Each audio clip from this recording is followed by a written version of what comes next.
নমস্কার। আজকের এই ভিডিওর মাধ্যমে আমরা আপনাদের নিয়ে আসতে চলেছি ভগবান শ্রীরামকৃষ্ণদেবের অন্তলীলাস্থল পুণ্যলীলাভূমি কাশীপুরে। এই হচ্ছে প্রধান ফটক, যেখানে এই কাশীপুর উদ্যানবাটি, কাশীপুর মঠ কখন খোলা থাকে সে বিষয়ে যাবতীয় তথ্য দেয়া আছে। প্রধান ফটক থেকে ঢুকেই আমরা প্রথমে একটি মানচিত্র দেখতে পাবো কাশীপুর মঠের। তার পাশেই আপনার দৃষ্টি আকর্ষণ করবে ঠাকুরের কল্পতরু লীলাস্থল। হ্যাঁ, এই সেই আম গাছ যার তলে শ্রীরামকৃষ্ণদেব কল্পতরু হয়েছিলেন বলে কথিত আছে। আপনারা ভালো করে দেখতে পাচ্ছেন সেই আম গাছ, যেটি ঠাকুরের কল্পতরু লীলাস্থল নামে পরিচিত। 1886 খ্রিস্টাব্দের 1 জানুয়ারি এই আম গাছের তলাতেই ঠাকুর শ্রী শ্রী রামকৃষ্ণ পরমহংসদেব কল্পতরু হয়েছিলেন বলে কথিত আছে। 1885 খ্রিস্টাব্দের অক্টোবর মাসে যখন ঠাকুর শ্রী শ্রী রামকৃষ্ণদেবের গলার অসুখ তথা যে কর্কট রোগে ঠাকুর আক্রান্ত হয়েছিলেন বলে মনে করা হয়, সেই গলার ব্যাধি থেকে উপশমের জন্য তাকে দক্ষিণেশ্বরের কালীবাড়ি থেকে শ্যামপুকুরে নিয়ে আসা হয়েছিল। কিন্তু তাতেও কোনো উপকার না হওয়ার কারণে পুনরায় স্থান পরিবর্তন করে তাকে নিয়ে আসা হয় এই কলকাতার অনতিদূরে অবস্থিত কাশীপুরের এই স্থানটিতে। এই কাশীপুর এই স্থানটির এই কাশীপুর উদ্যানবাটি, তার প্রধান স্বত্বাধিকারী ছিলেন গোপাল লাল ঘোষ, যিনি ছিলেন রানী কাত্যায়নীর জামাতা।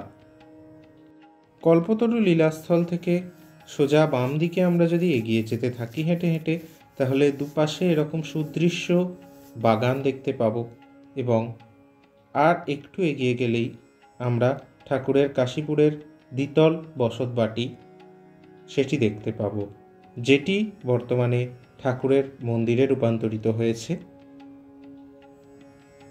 যার নিম্নতলে ঠাকুরের একটি প্রতিকৃতি এবং ঊর্ধ্বতলে ঠাকুর এবং তার সাথে মায়ের প্রতিকৃতি নিত্য পূজিত হয়। প্রসঙ্গত উল্লেখ্য যে এই ভবনের দ্বিতলেই ঠাকুর তার অন্তিম লগ্ন পর্যন্ত, তার জীবনের অন্তিম লগ্ন পর্যন্ত অবস্থান করতেন বলে জানা যায় এবং এই ভবনের দ্বিতলে ঠাকুরের শেষ জীবনে ব্যবহৃত বিছানা সংরক্ষিত আছে এবং সেখানে ঠাকুরের প্রতিকৃতি নিত্য পূজিত হয়। সেটিও আমরা এই ভিডিওর মাধ্যমে আপনাদের সামনে তুলে ধরার চেষ্টা করছি। প্রায় তো চলেই এলো কল্পতরু উৎসব।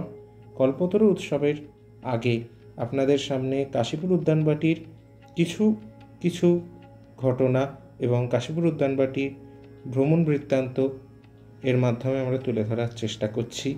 যদি এই উদ্যোগটি ভালো লাগে তাহলে অবশ্যই চ্যানেলটিকে সাপোর্ট করার জন্য সাবস্ক্রাইব করতে ভুলবেন না।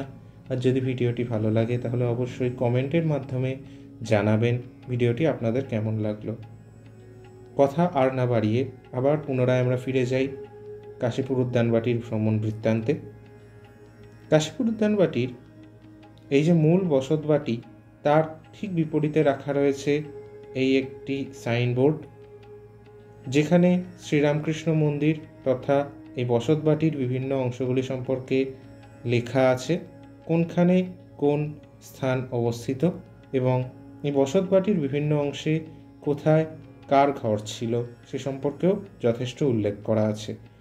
নিম্নতলে আপনাদের যেরকম বলছিলাম ঠাকুরের প্রতিকৃতি পূজিত হয়, এই সেই নিম্নতল যেখানে ঠাকুরের প্রতিকৃতি আপনারা দেখতে পাচ্ছেন।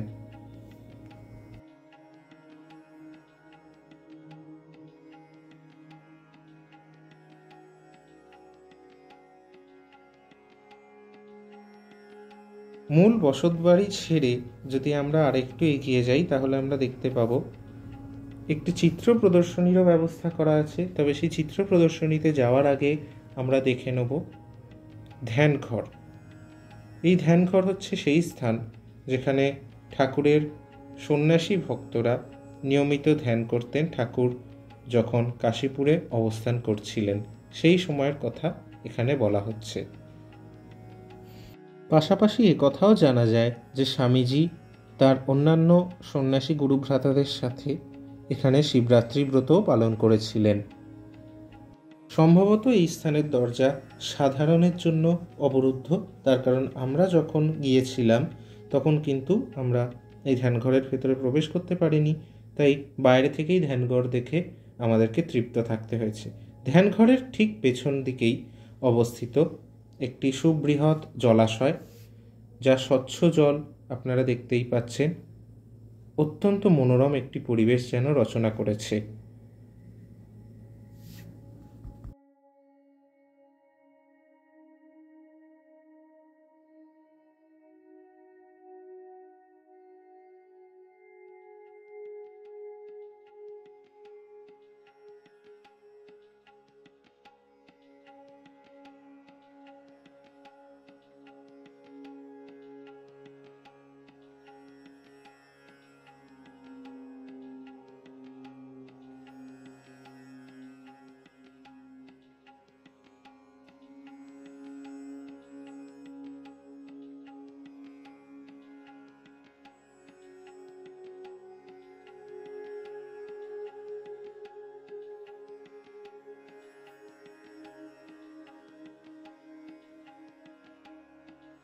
শ্রীরামকৃষ্ণদেবের মন্দিরের বিপরীতে অবস্থিত এই ছোট্ট ঘরটি, যেখানে বর্তমানে লাইব্রেরি অবস্থিত, সেটি ছিল ঠাকুরের রান্নাঘর, যেখানে শ্রীমা ঠাকুরের অসুস্থতার সময় ঠাকুরের জন্য রান্না করতেন।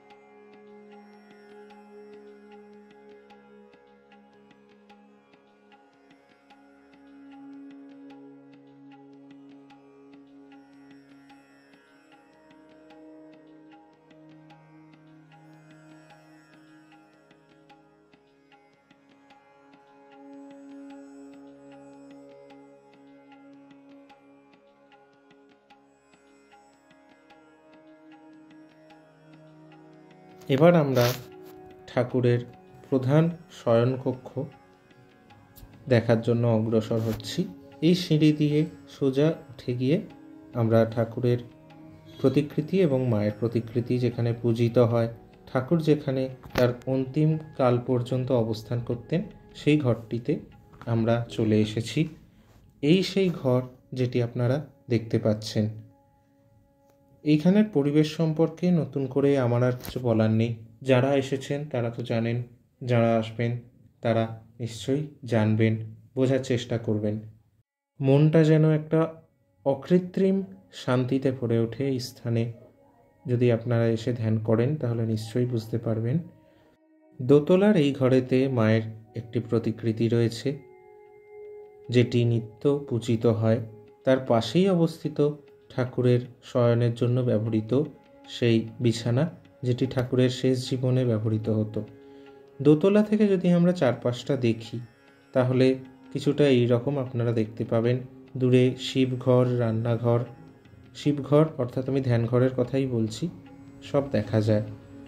পুনরায় আরেকবার যদি আমরা ঠাকুরের ঘরটি দেখি দোতলায়, তাহলে আপনারা নিশ্চয়ই দেখতে পাবেন সেখান থেকে অনেক দূর দূরান্ত পর্যন্ত সমগ্র মঠের প্রাঙ্গণ এবং মঠের দুধারে যে দুটি পুষ্করিণী বিদ্যমান, সেই দুটি আপনারা স্পষ্ট দেখতে পাবেন।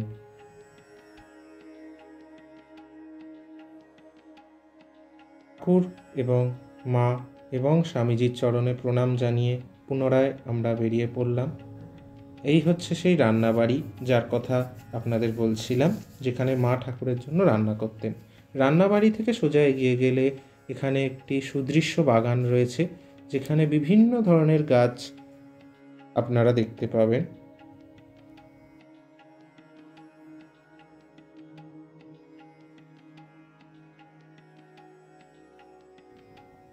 ঠাকুরের পদধূলিতে ধন্য, ঠাকুরের অন্তলীলার স্থান মহাতীর্থ কাশীপুর উদ্যানবাটি ভ্রমণের একেবারে শেষ পর্যায়ে আমরা চলে এসেছি। ফিরে যাওয়ার পথে আর একবার দেখে নিলাম ঠাকুরের সেই কল্পতরু লীলাস্থল, সেই স্থান, সেই আম গাছতলা যেখানে ঠাকুর বলেছিলেন তার ভক্তদের আশীর্বাদ করে, তোমাদের চৈতন্য হোক।